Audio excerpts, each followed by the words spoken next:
maana ya kwamba taarifa hii ilikuwa imekwishaandaliwa, na cha msingi tukubaliane kwamba Pedro amefanya kwa nafasi yake, lakini nadhani kuna kitu ambacho Yanga walikitaraji zaidi kutoka kwake. Ameshindwa kufikia kwenye ile meeting point ambao walikubaliana. Unajua siku zote klabu hii kuna ubora na ushindi. Naomba tuelewane, kuna ubora na ushindi. Yanga inashinda lakini sio bora.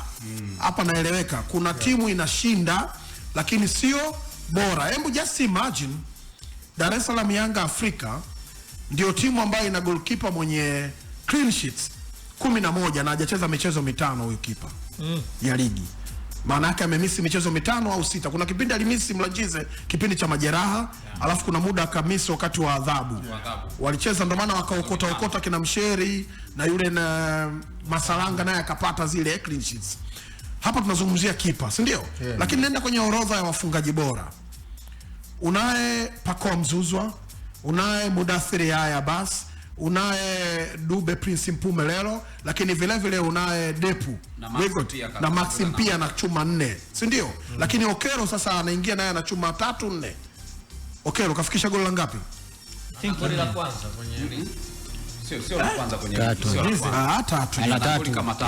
kwenye tatu. Kuna penalti, kuna goli lingine na hili hapa. Sasa tayari kwenye orodha ya wafungaji tuseme 10, wachezaji 5 plus ni wa Yanga. Kwa sababu Dube amefungana na Faisal Wigot au amezidiwa moja. Amezidiwa na goli 9. Dube ana 9. Pacome Faisal ndo ana goli 10. Ana 10. Faisal ana 10. Dube ana 9. Pacome ana 7. 7. Yes, 7. Depo ana 6. Mudathiri na Pacome wana 7. Depo ana 6. Alafu una 4 za Maxi Nzengeli, una 3 za nani? Za Okelo. Hapo umemaliza kwenye eneo la wafungaji, si ndio? Na ushambuliaji la Yanga lote lina uwezo wa kupata nini? Magoli. Ukienda kwenye eneo la kutoa pasi za mwisho kwa maana ya assists, unamkuta yupo